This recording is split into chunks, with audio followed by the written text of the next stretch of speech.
Alright everybody, today we're going to test ride the Harley Iron 883. This is the bike that started it all for me, why I got into motorcycles in the first place. Let's get started.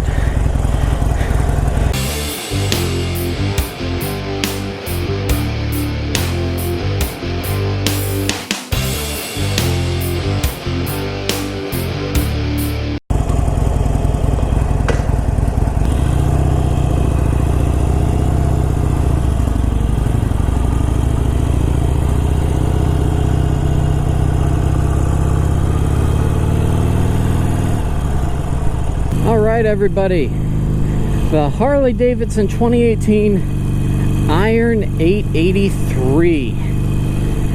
Watching videos of this bike online is really what got me into motorcycling in the first place.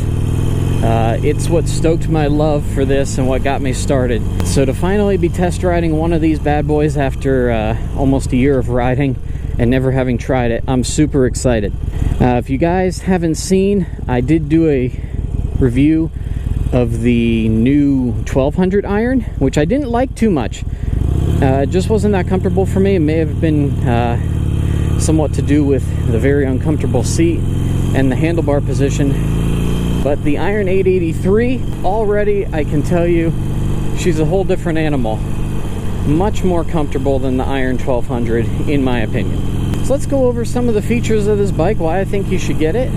Number one, it looks good. They gave me the white model here to test, and it's great, but I want the blacked out. I'd be going for the blacked out 883 Sportster look if I got this bike. The white does look good. It's a bit of a, it's a matte finish, but it does have a little bit of a sparkle to it. And you guys know I love my sparkles on the bikes. But yeah, look-wise, this bike just looks mean and aggressive. It's good old American iron. 883 cubic centimeters cc engine, so a little bit bigger than my Vulcan S. It's a 5-speed, 1 down, 4 up. The new gauge up top, you can cycle through that fairly easily. The gauge is interesting. No well, you have a digital tach. You have trip A, trip B, time, gear, digital gear indicator as well. You can cycle through that with this button over here. Auto canceling turn signals, which is a nice feature. I wish I had that on my Vulcan. So the gauge is decent, pretty nice. If we could actually, get moving here, I could show you what the gauge looks like when it's, moving. Good grief. One eternity later. There we go.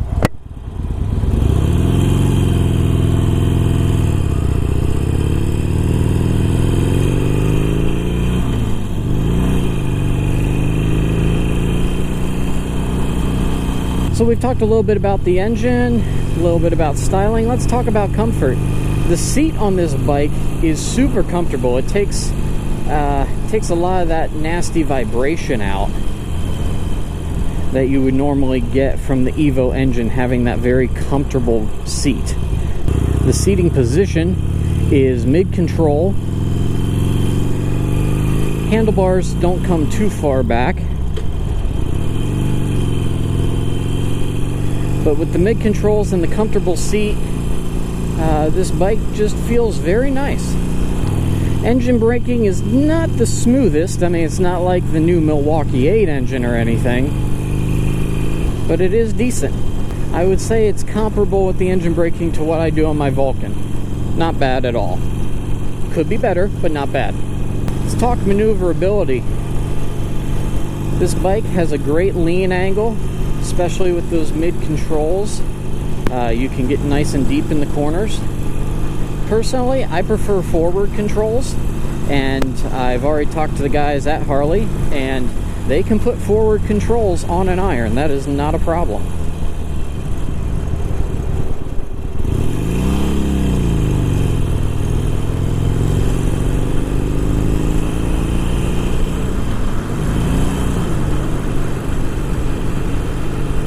The bike rides very smooth.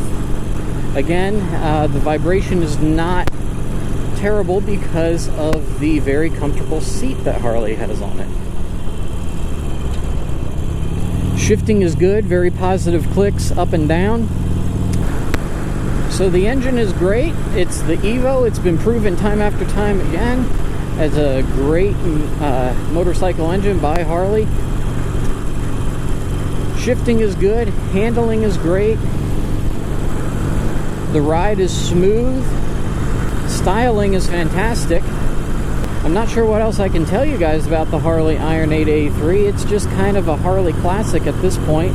It was the Sportster 883 for a while, and then became the Iron. They started giving it that blacked out look because guys started giving it the blacked out look on their own, and Harley's like, well, hey, why not? We'll give that to you from the factory. Why waste your time doing it yourself?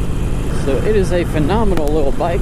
If I was going to get it, I would probably put forward controls on it. That's just me.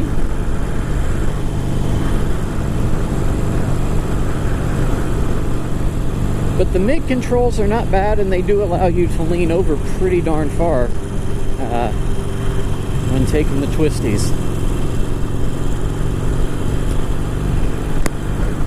Right now, Harley is having a deal.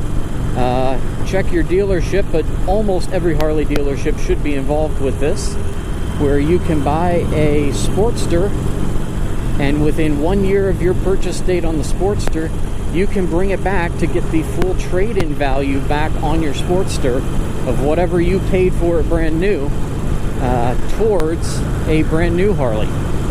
So that's basically like getting to ride your Harley for free for a year, minus your taxes and title. It's pretty awesome, and that seems to be what I might be doing here in the future. You guys, if you've watched some of my videos on the channel, you know I really like the Harley 2018 Fat Bob. That's something I've really wanted to get, but it's just not in the cards right now. But a Harley Sportster would be.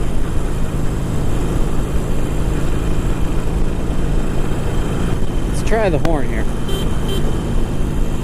I would definitely be putting a new set of pipes on this baby. Stock pipes aren't bad, but I think I'd want a nice set of straight shot Vance & Hines on here. Beef up that noise a little bit. Oh, this is a fantastic little Sportster. Great way for people to get into the Harley Davidson market. If you guys are beginners or looking for your first bike, this bike is definitely a great option you should be considering. You should be considering.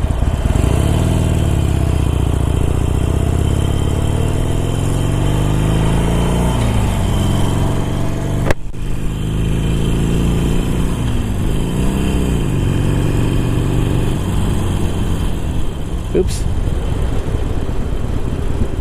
Well, I guess I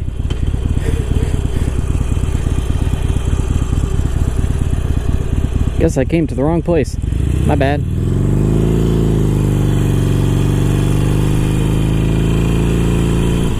I have to say, I do love the turn canceling turn signals on this bike. That is a really nice feature. You have no idea how many times I've been going down a road.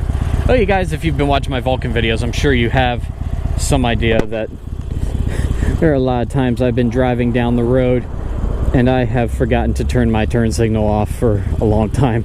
A few of you have even commented on that in the video, so like, bro, you still got your turn signal on. So having turn canceling turn signals is very nice.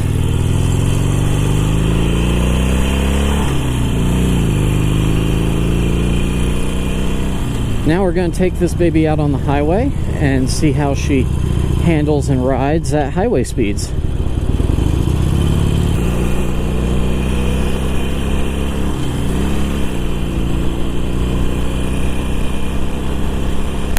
Well guys, at highway speeds she handles like a champ. I am getting quite a bit of vibration, getting like a whole foot massage down there in the foot pegs. But no vibration really at all in the handlebars. I mean, slightly, what you would just kind of expect from almost any motorcycle, but nothing bad. Maybe a set of good rubber dampening foot pegs would take care of all the vibration down low. But she handles like a dream on the highway, doing 70 here on this little baby, and she is running like a champ. I do feel like I am sitting up more on the iron, whereas on the Vulcan I feel like I'm sitting in. On the iron I feel like I'm sitting up on top of. And that could probably be changed up with a different seat, make me feel like I'm more in the bike. Or even maybe a set of handlebars that comes up a little higher might give me that feeling. The suspension on the iron, it does not have inverted forks, but it does have an adjustable shock, I believe, in the rear. And I've hit a few bumps and maybe even some minor potholes, small pothole bumps on the highway on my way back. And it's taken them like a champ, very smooth. And overall, my impressions on this bike, I'm not sure why it took me so long to test ride one, honestly. They're great. I'm curious to see how the Harley 48 stocks up and compares to this, because I'm going to be testing that next. But overall, my impressions on this bike, great bike, good looking, good engine. So that's going to do it for my quick ride and review of the Harley Iron 883, guys. If you like this video, you know what to do. Subscribe to the channel. It's the button that's big and red and says subscribe. Hit the thumbs up button too. That feeds my ego, which needs to really be fed on a daily basis. I mean, come on guys, don't starve me here. My ego needs feeding. And comment down below if you guys have one of these bikes, what you like, what you don't like, what you change, or what you'd recommend if I ended up getting something like this. Talk to me. Tell me what you think. Until next time, y'all, be careful out there. People are nuts. Ride safe, ride on, and I will catch you all later. Deuces.